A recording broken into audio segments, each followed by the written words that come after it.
Simon Løffler. Welcome to Closer Conversations.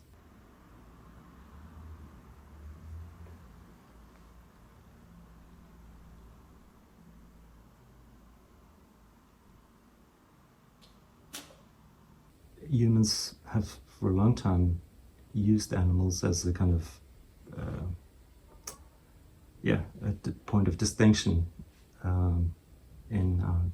against our definition of what is human. But if we think back to the time of Hans Christian Andersen, for example, then we've got mechanical animals, mechanical birds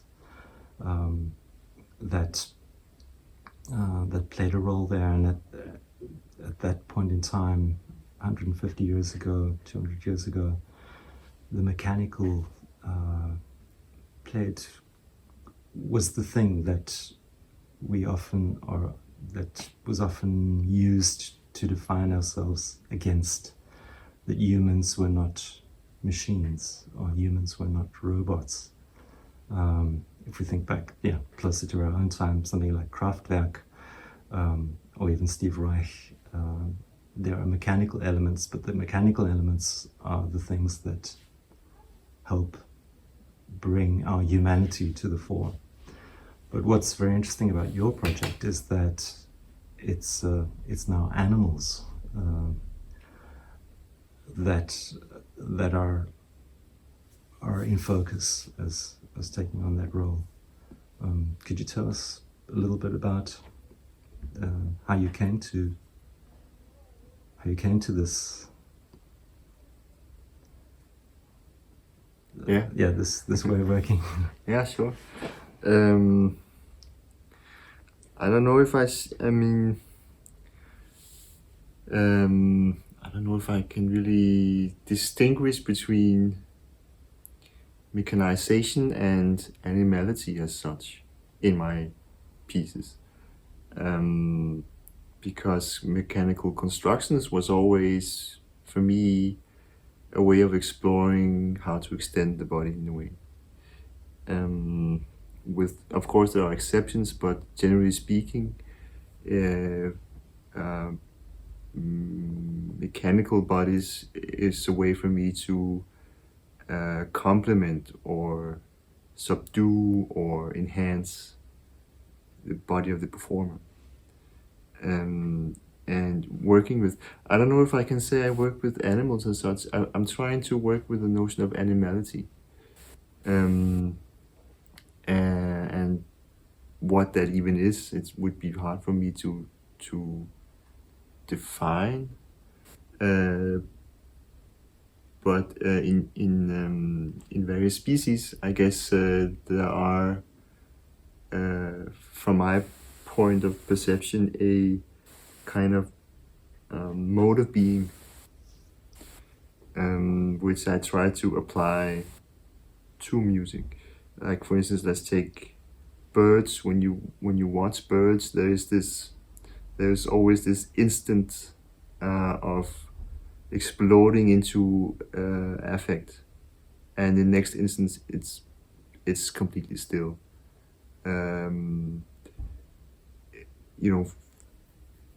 Biologically speaking, of course, they have the blood pressure, the metabolism so high, so they somehow are able to, what is normal to them probably seems to us to be these fleeting moments of complete defensive behavior, and the next instant complete stillness, and these things.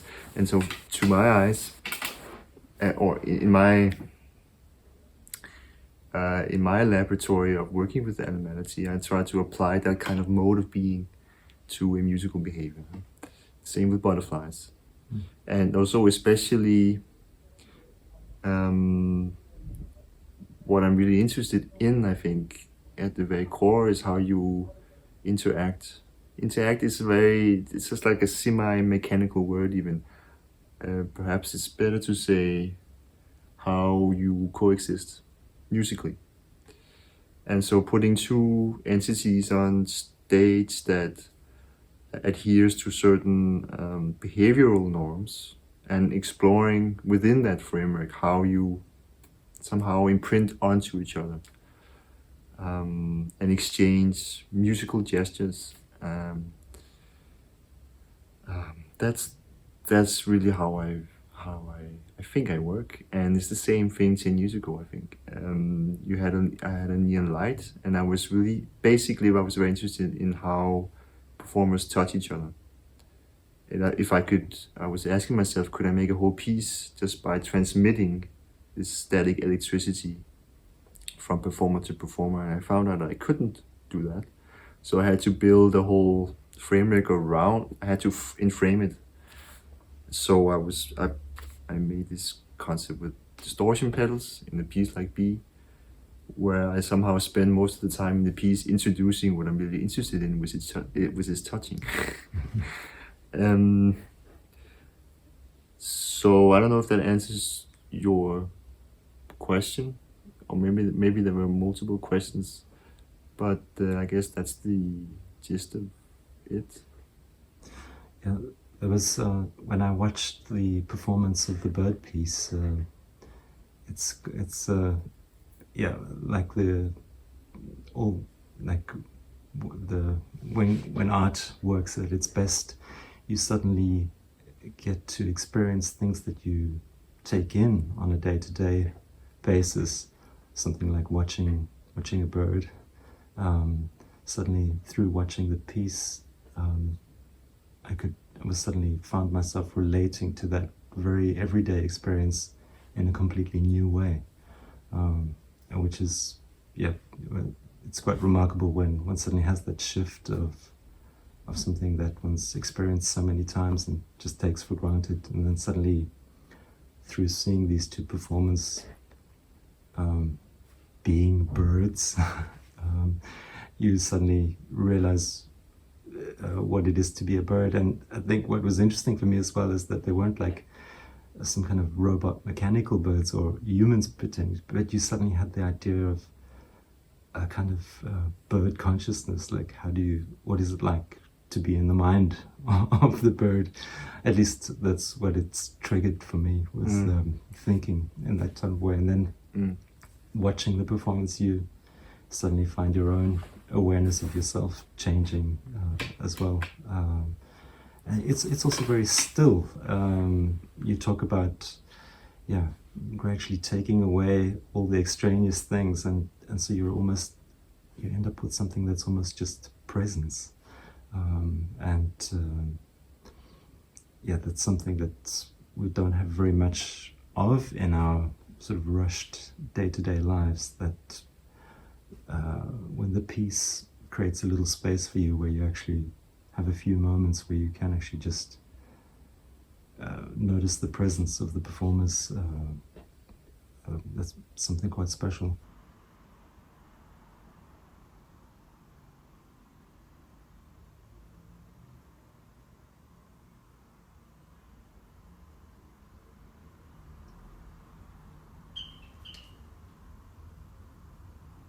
It also reminded me of a dance piece I once saw from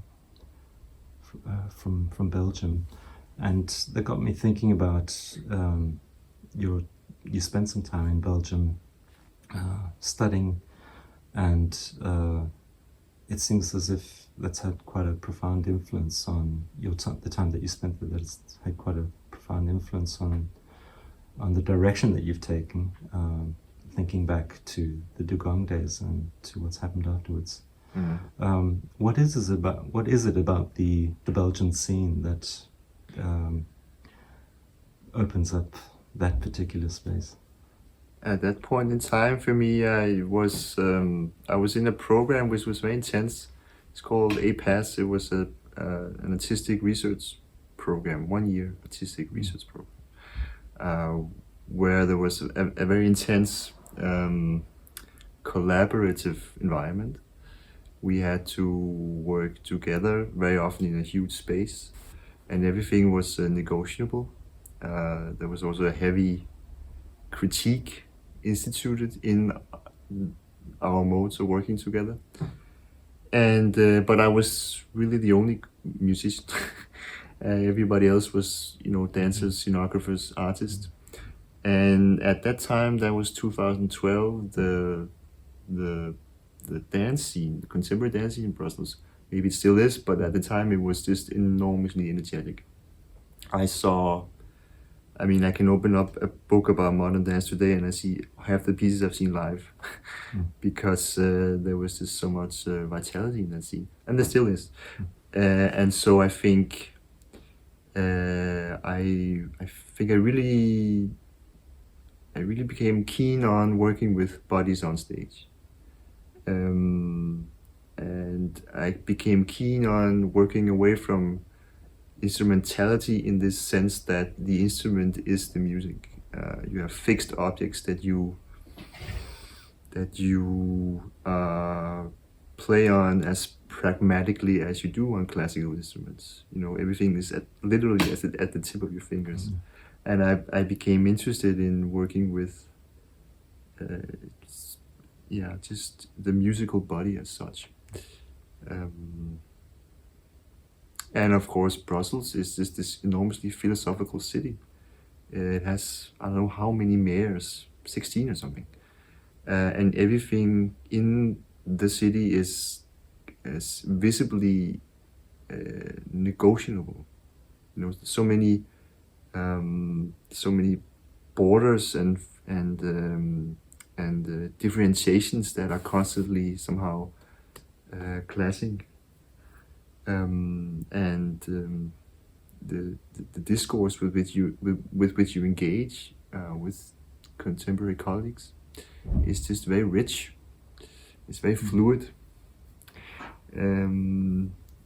So yeah, it opened up a lot of doors. I still long to go back.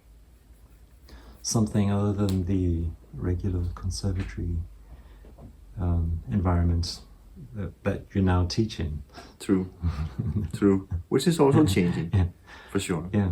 But I studied here in the conservatory before there was even these bachelor master structures. So I had this 5 years of really like old-fashioned courses, score reading and all this stuff, which I liked at the time. But things are very different today. And actually, that whole notation background still lives on in your work, even though it's moved to a completely different space. And when I think of choreographers and dancers on stage, in my experience working in those kind of situations, the big surprise for me has just been getting away from notational thinking. And the kind of detail and systems thinking that composers are prone to to fall into.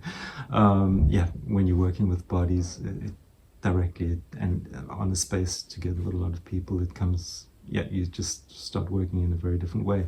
And yet, even though that's clearly opened up something for you in your music in a big way, the notation aspect has continued, and with all the detail and care that there was also 10 years ago, perhaps even more so now.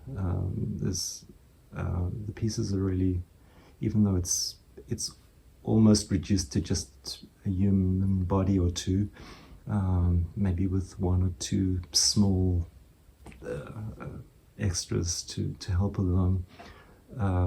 But the score is still composed with a great deal of detail and care and planning and that peculiar aspect of having had to learn something over a long period of time and the concentration that goes into performing it brings something different to two bodies performing on a stage.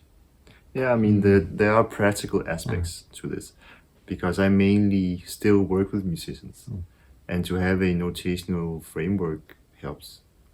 But I recently performed a piece with a dancer, and it was notated, but we learned it by rehearsing it. I think she didn't really read. I sent her the score, but I don't think she really read it very carefully. And that's entirely possible. And I think I think still consider myself very much a composer. I don't make pieces where you actually move on stage. The body doesn't move on stage. It's fixed. So it's kind of stationary. It's stationary, and that's also something that notation wouldn't facilitate, moving on stage, you know. But as long as the body is stable and it does something, then it's much easier. So I still think I'm very quite traditionally in the, or let's say I'm still quite clearly in the composer's role, regardless of what my material is at the moment. So, but I think it would be sort of easy to, if I had more time, I could easily perform with dancers. That wouldn't be a problem, and I wouldn't need the notation in that case for the learning process. So it's also a practical thing. Yeah.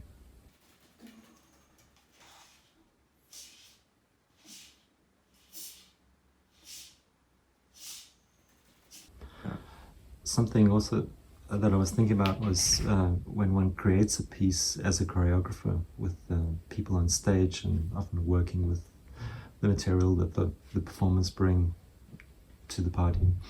But you spend a lot of time thinking, and that's maybe again the philosophical side of the Belgian experience. A lot of time thinking and reflecting, and that kind of stillness and taking time, or taking this, creating a space in which something can unfold that otherwise wouldn't in a rushed day-to-day life. How do your pieces begin? How do you start? What is the It really depends on the piece, huh? Sometimes I have this overall conception where everything that I thought I would be working with just dissolves and nothing works, and what's left is just perhaps the eyelids or something, and then I make a piece for the eyelids, which I am now. Before, I think it was more abstract in the beginning. For instance, how to make a piece that constantly travels in a triangular fashion. That's E. Yeah. And that's all that piece is about for me. How to constantly compose with that figure.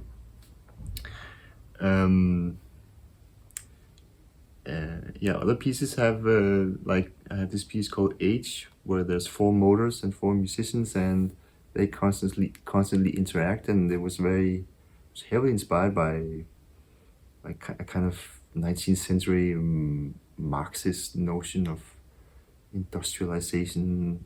Like you have these huge machines, and the worker was kind of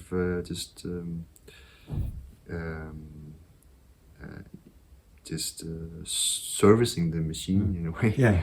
And so this kind of subdued, this kind of closed in human body, which is in service to the mechanic body. That was an idea, and it became that piece eventually. I don't know if my processes are slow, but it takes a lot of time for me to make clear, not only in me but also in the piece, what is at stake and how I shall proceed. So I revise a lot, and so it's kind of there are several stages in developing often pieces, but I do think I actually compose quite fast, because a lot of the setups that I have only provide so and so many options for composition, really. I think that's part of me, is to work with liminalities, to work with constraint much more than it is to open up stuff. Yeah. As far as time goes, I was thinking that when you spend 6 months on a piece, of course a lot of that is got to do with the construction, when you've had the motors and things like that, where there's been sort of mechanical challenges to surmount, and so I guess that's getting that framework in place is what's taken a lot of time, and then perhaps once the framework's set up, the actual composition goes. Yeah, and of course there's a lot of compositional thinking in how you construct stuff. Yeah. The two overlap, obviously, and inform each other. The construction is your instrument, composition being an instrument. The construction is part of the compositional process, but I mean it's kind of over. I'm not really, and I'm kind of consciously trying to get away from building. Yeah. Also because I have a great problem with technology as such today in music. I find that many composers, to be honest, they simply go along with what commercial technology offers them. Whereas I think in my notion of things, one should create technology. One shouldn't use technology. Yeah. At least that's where I am right now. In my thinking, maybe that will change. I don't know. Yeah. In your presentation at the Norwegian Academy, you talk about lifting yourself out of the tradition of being a Western composer and searching for something else. And you clearly have found something else already. Do you have any idea of where it's heading in the future? Now that you've extracted yourself as much as you have? No. I know what I would be doing the next couple of years, but formally speaking, but not really. No. I don't know. I mean, no. I don't think I know really where I'm going. Or need to know. Or need to know. Yeah, it unfolds from project to project. I think so. Yeah. I think so.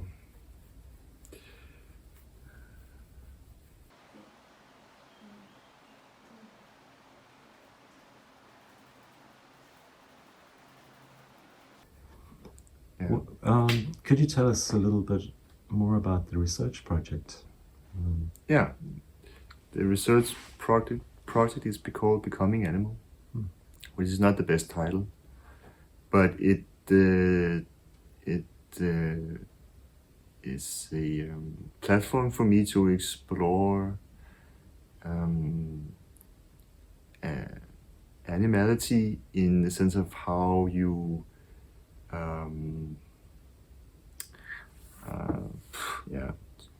how to explain your own research is never fun. But no, I study animal behavior, especially musical animal behavior, and I look for ways to be somehow part of that kind of world, to inscribe myself in an existence that is not entirely, let's say, human or Western musically human, but rather something which is akin to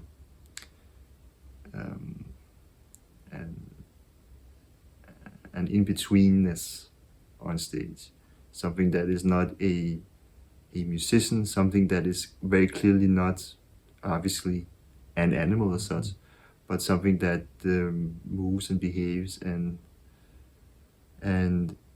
is and makes sounds and makes sounds sometimes as an in-between entity. It's I don't know. It sounds complicated, but I think it's when it's there live, it's actually quite simple. And also, it's a platform for me to be a musician. Really, I perform everything myself with colleagues. Right. I don't need to, but I do.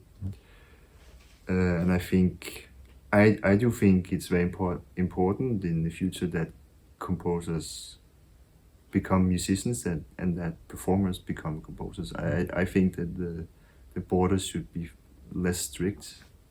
I think that would be much more futile for work, for creation. Right. So yeah, and in the beginning, I've been researching for a year now. In the beginning, I was perhaps a bit figurative.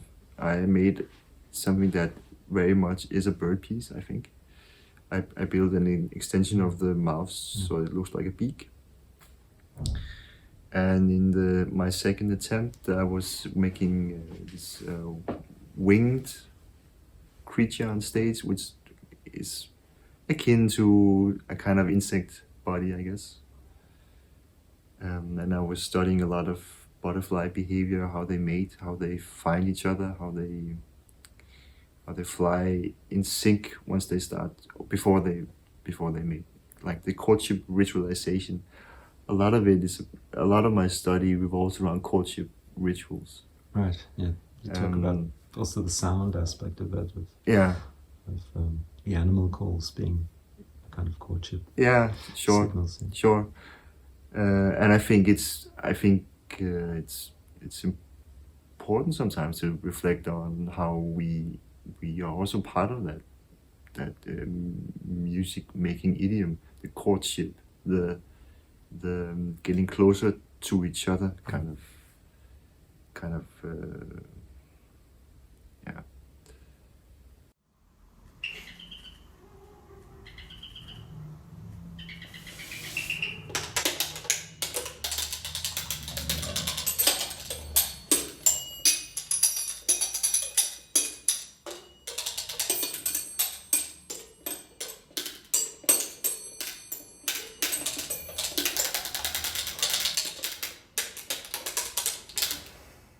I think courtship is deep down a huge part of human music nature. And I think in the future I will be much less figurative. I will be more exploring something which is not strictly speaking a specific species, but more some kind of species. I just made a piece for very long eyelids, which was really at the beginning an elephant idea. Elephants have these huge eyelids that somehow just open and close, these eyes that are so tremendously human. The interesting thing about the bird presence on stage is that once your eyes move as humans are able to move their eyes in their eye sockets, you very clearly see that it's human eyes. A bird can't, with very few exceptions, a bird can't move its eyes. So it moves its head and the eyes are stiff. And that's the biggest challenge in performing that piece, is to let the eyes be stiff. And I tried to cheat in many ways, have contact lenses where you don't see all the colors and you only see a very small pupil. But still you still see that I prehend with the eyes where I will go to with my head, but I just need to practice more. But with the elephant, this kind of opening and closing to something that sees the world and then is blind to the world is it's something I've just tried to work around. And so the snavel of the elephant and the ears and everything else is gone, and so it becomes kind of a way of working from a standpoint rather than trying to get figuratively closer to a certain animal body.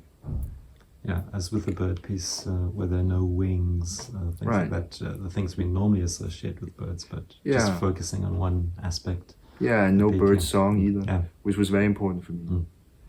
Yeah. Still some bells. Some stuff. Yeah.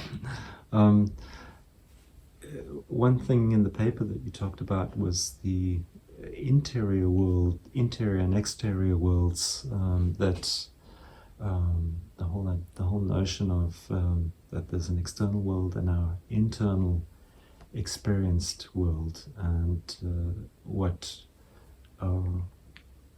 living in a world in which there are animals, and in which we take note of various animal characteristics, and how that shapes our internal world. and how we build up our internal worlds. I was thinking about the large role that animals play in children's stories, so that right from the beginning, it's very difficult to imagine a world in which there aren't any animals. What we would be as humans if we didn't have that mirror to develop ourselves. The really important thing for me to work towards is getting rid of the distinction. So if you see yourself as a human and you see that thing there as an animal. Yeah. That's, I don't know, this kind of I'm not so interested in that. I'm interested in a more of a world where everything's connected. And when you see that thing over there, you also see kind of an extension of yourself in some way. Huh? So, Western music is very much about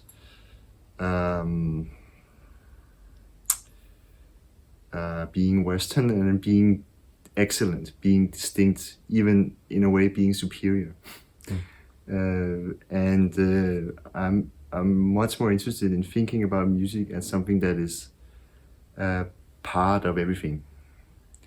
And I think looking at animals in cages, in domesticated environments, and thinking about the wild animal, which is kind of a completely disappearing thing today.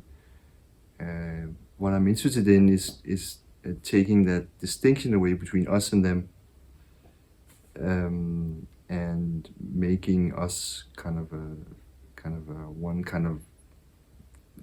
we are multiple life forms in the mode of life. That's really what I'm interested in, also politically. Very much so. I think a lot of the crises that we have today us and them. Sorry? Us and them. Us and them. Yeah. I think it's very difficult also for me to kind of subdue that desire to be me, and everything else is everything else. But I think it's important. It's important to go down that road. Perhaps for many years, we thought of ourselves as needing to to get away from our animal tendencies, to rise above them, in the same way that dance wanted to lift up from the earth and escape gravity, that we wanted to escape that aspect of ourselves. Absolutely. Yeah. Even Darwin he uses words such as barbarians and our indelible stain of kinship with the animal species. So I agree. So this is quite a different approach to not seeing it as something to rise above, but and it's idealistic. It's not attempting to establish an utopia. I'm not a crazed, radicalized political composer at all. But I think it's productive to work from that notion of the post-human, let's say.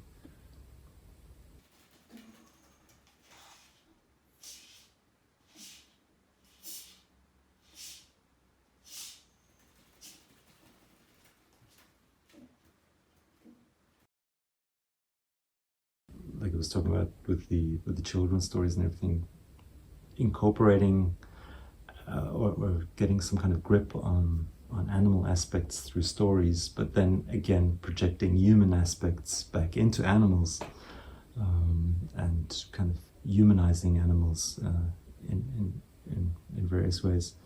But this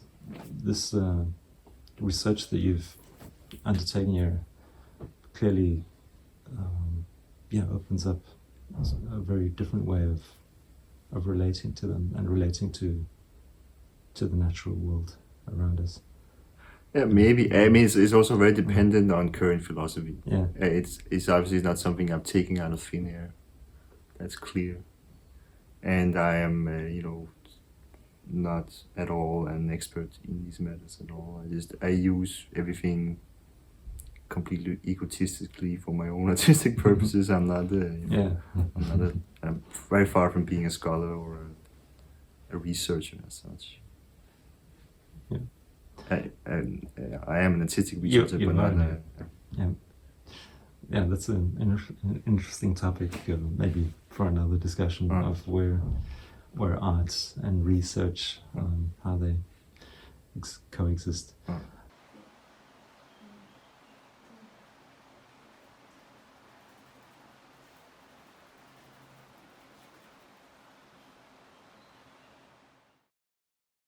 Perhaps we could end off by talking a little bit about something that's happening in a few days' time, and that's KLANG Festival, and the things that you're going to be presenting there. What exactly is it that you're going to be? So there will be a new piece for one person. I call it's my third animal piece, Animality III, and it's for one performer playing just with eyelids and voice, as we talked about with the elephant eyelids. And there will be a piece from 2017 called Age, with 4 machines and 4 musicians. And there will be a song at the end, which is not by me, but which is by the artist Animality III, and she has a song with a very fitting title, I think, Goodbye Norwegian Nature. So we decided to program that also.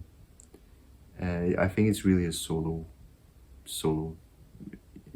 piece. I think she's considered it as a solo performance piece, but I might just play, I think, bass or something in it. And that's the 3 things. It's a short but intense concert experience, 10 o'clock in the evening. Yeah. With a lot of presence from the performers. Hopefully. I mean, all my stuff the audience is really meant to be as close as possible, but to the stage. But I don't know if that's possible in these times. Yeah. Which is a big lack, I think. But we'll see what happens. I'm thinking back to I can't remember which title it has, but the piece with toy piano, performed in the Natur house many years ago with the audience. Really, my first letter piece. Yeah, as close as possible, with no boundary between performers and the audience. How has, if we can just end off with a little Corona note, how has the whole Corona crisis affected what your activities, what you've been busy with as a composer and a performer, especially considering your wish to get as close as possible? They constrain activities, obviously, but my way of working haven't really changed a lot.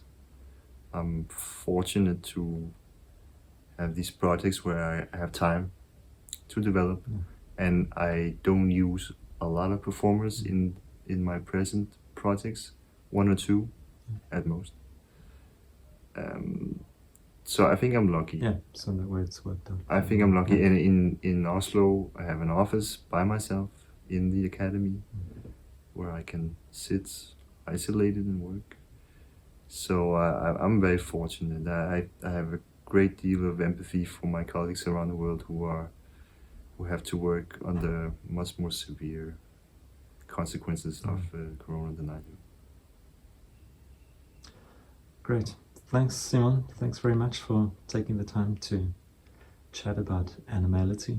Thank you, Rudiger. And look forward to experiencing the pieces. Yeah, thanks.